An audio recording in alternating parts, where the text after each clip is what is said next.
పెట్టాలంటే అవి చేస్తే సరిపోదు. దేవునికి నచ్చినట్టు మనము జీవించాలి. దేవునికి ఇష్టమైనట్టు మనము దేవుణ్ణి ఆరాధించాలి. మనకిష్టమైనట్టు దేవుణ్ణి ఆరాధిస్తే ఆ ఆరాధనను దేవుడు స్వీకరించడు, ఇష్టపడడు. అందుకే చెప్తున్నాడు, మనుష్యులను నమ్ముకుంటారు మీరు, తప్పది. మనుష్యులను నమ్ముకుంట కంటే యెహోవాను ఆశ్రయించుట ఎంతో మేలు, ఎంతో మంచిది అంటున్నాడు దేవుడు. తర్వాత రాజులను నమ్ముకుంట కంటే యెహోవాను ఆశ్రయించుట మేలు. అన్యజనులందరూ నన్ను చుట్టుకొని ఉన్నారు, యెహోవా నామమును బట్టి నేను వారిని నిర్మూలం చేసేదను. నలుదిశలను వారు నన్ను చుట్టుకొని ఉన్నారు, యెహోవా నామమును బట్టి నేను వారిని నిర్మూలం చేసేదను. కందరీగల వలె నా మీద ముసిరి ఉన్నారు, ముళ్ళు కాల్చిన మంట ఆరిపోయినట్లు వారు నశించిపోయింది. యెహోవా నామం బట్టి నేను వారిని నిర్మూలన చేసేదను అంటున్నాడు. చూశారా, నిజం మనల్ని కూడా ఆ విధంగా కాపాడుతూ వస్తాడు. ఇప్పుడు మనము కూడా ఆయన వలె బ్రతికినప్పుడు, మనము కూడా ఆయన వలె జీవించినప్పుడు. ఇక్కడ భక్తుడు అలాగనే బ్రతుకుతున్నాడు. అందుకే అంటున్నాడు, ఏమై నలుదిశలను వారు నన్ను చుట్టుకొని ఉన్నారు. ఆయనను హింస పెట్టేవారు, ఆయన బాధ పెట్టేవారు. అయితే యెహోవా నామమును బట్టి నేను వారిని నిర్మూలన చేస్తాను. నిర్మూలన చేస్తా అంటే దేవుడే నా పరంగా యుద్ధం చేస్తాడు, నేనేం చేయను వాళ్ళని అంటున్నాడు. ఇక్కడ కందిరీగల వలె నా మీద ముసిరి ఉన్నారు, ముళ్ళు కాల్చిన మంట ఆరిపోనట్లు వాళ్ళు నశించిపోదురు. కందిరీగలు ఎలా ముసురుతాయి? కందిరీగల దగ్గర తేనె తట్టి పెట్టుకొని ఎలా ఉంటాయి? అన్ని గజ్జిగా ఉంటాయి, అన్ని ఒకే దగ్గర చిక్కగా ఉంటాయి. అలాగ వీళ్ళు ఏం చేస్తున్నారంటే నా ఎంబడినే పడుతున్నారు, నా పతనాన్ని వీళ్ళు కోరుకుంటున్నారు, నన్ను ఎక్కడ తొక్కేయాలని చూస్తున్నారు ఈ మనుషులు, చుట్టుపక్కల ఉన్నటువంటి మనుషులు. మన చుట్టుపక్కల కూడా ఉంటారు కదా. అయితే భక్తుడు జయించినట దాన్ని. దేవుని యందు భయము, దేవుడు అనుకున్నట్టుగా బ్రతుకుతున్నాడ. అందుకే యెహోవా నామమును బట్టి నేను వారిని నిర్మూలన చేసేదను. నేను పడినట్లు నీవు నన్ను గట్టిగా త్రోసితివి, యెహోవా నాకు సహాయం చేశాను. మనం పడాలని ఏం చేశారట? తోసేస్తారట.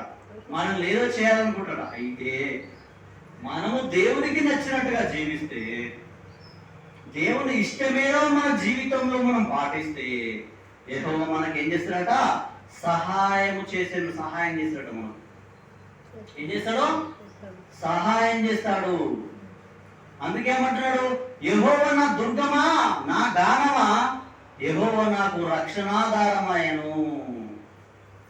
యెహోవాట నన్ను రక్షించేటటువంటి రక్షణ ఆధారం అయింది నాకు.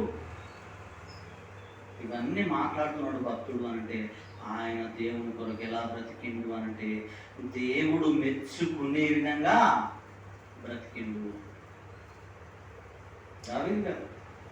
దేవునికి నచ్చినట్టుగా బ్రతికిండు, నచ్చిన కార్యక్రమాలు చేసిండు, దేవుని ఎలా స్తుతించానో అలా స్తుతించిండు, దేవుణ్ణి ఎలా ఆరాధించానో ఆ విధంగా ఆరాధించిండు. మరి మన యొక్క ఆరాధన నిజంగా దేవుడు తీసుకుంటున్నాడా? నిజంగా దేవుడికి ఇష్టమైనటువంటి ఆరాధనగా మన యొక్క ఆరాధన జ్ఞాపకం చేసుకోవాలి. దక్షిణాస్తము మహోన్నతమైన యెహోవా దక్షిణాస్తము సాహస కార్యములను చేయును. సాహసమైనటువంటి కార్యక్రమాలు చేస్తామంట. మనం ఎవ్వరు చేయలేనటువంటి అసాధ్యమైనవి కూడా మనము చేస్తాము. అప్పుడు మనకు దేవుడు ఏ పని అయితే అప్పగిస్తాడో, మనల్ని ఏదైతే చేయమంటాడో అది మనం తప్పకుండా చేసి తీరుతాం. ఎందుకంటే దేవుని ఇష్టాన్ని పూర్తిగా తెలుసుకున్నటువంటి వారు ఆరాధిస్తేనే ఆ ఆరాధన దేవునికి ఇష్టమైనటువంటి ఆరాధన. కానీ ఎప్పుడు మన అవసరాలు, మన కోరికలు, మన ఇబ్బందులు, మన సమస్యల గురించి చెప్పుకొని దేవునికి ప్రార్థన చేస్తే దేవుని ఆరాధించినట్టు కాదు. అది మనం స్వార్థం కొరకు ప్రార్థన చేసుకున్నట్టుగా ఉంటుంది. మన అవసరాలను మనం అడగాలి. ముందు దేవుని అవసరం ఏంటో మనం తెలుసుకొని ఆ అవసరాని కొరకు మనము కొంతైనా దేవుని ఎదుట మెప్పు పొందే వారంగా, దేవుని ఎదుట ఒప్పుకునే వారంగా, దేవుని ఎదుట మన జీవితాన్ని దేవుని ఎదుట ఉంచి, మన జీవితం మొత్తం అక్కడ పెట్టి మన ఆలోచన అంతా ఆయనకు సమర్పించి, అయ్యా నా జీవితంలో నేను ఏం చేయాలి, ఇంకా ఏం చేయాలి, ఇంకా ఏం చేస్తే నువ్వు సంతోషపడతావు, ఇంకేం చేస్తే నిన్ను ఆరాధించిన వాడిని అవుతాను, ఇంకేం చేస్తే నిన్ను ఆరాధించినటువంటి దానం నేను అవుతాను అని చెప్పి దేవుణ్ణి మనము కంపల్సరిగా ఆరాధించాలి. పూర్ణ హృదయంతో, పూర్ణ ఆత్మతో యెహోవాను ఆరాధించాలి. పెదవులతో కాదు ఆరాధించడం, పూర్ణ హృదయంతో దేవుణ్ణి ఆరాధించాలి. వారు పెదవులతో నన్ను ఘనపరచుదురు కానీ వారి హృదయం నాకు దూరంగా ఉన్నదంటున్నాడు. పెదవులతో స్తుతి స్తుతి తండ్రి తండ్రి నాయన అంటారు, కానీ హృదయం ఒకసారి చూస్తే చాలా దూరంగా ఉన్నదంటున్నాడు, చాలా దూరంగా ఉంది. ఇంకా జనులారా నన్ను ఆరాధించండి అంటాడు. ఒకసారి కీర్తన గ్రంథంలో నుండి 48వ అధ్యాయము మనం చూసుకున్నట్లయితే ఇక్కడ చెప్తూ ఉంటాడు, చూడండి ఒకసారి. 49వ అధ్యాయం, కీర్తన గ్రంథం 49వ అధ్యాయంలో, సర్వజనులారా ఆలకించుడి, సామాన్యులేమి సామంతులేమి ధనికులేమి దరిద్రులేమి లోక నివాసులారా మీరందరూ ఏకముగా కూడి చెవియొకుడి. ఏకైనా కూడా మీరు ఎవరో లేనటువంటి పేదవాళ్ళు, ఏం గతి లేని వాళ్ళు అంటలేడు ఇక్కడ. ఏమంటున్నాడు?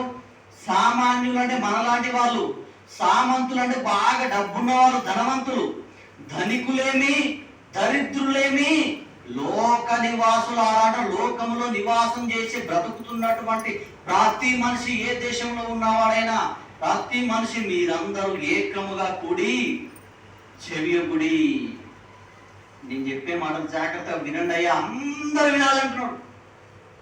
ఏం చెప్తున్నాడు అంటే, నా నోరు విజ్ఞాన విషయంలో పలుకును. దేవుని నోరు ఏం మాట్లాడతాడమ్మా?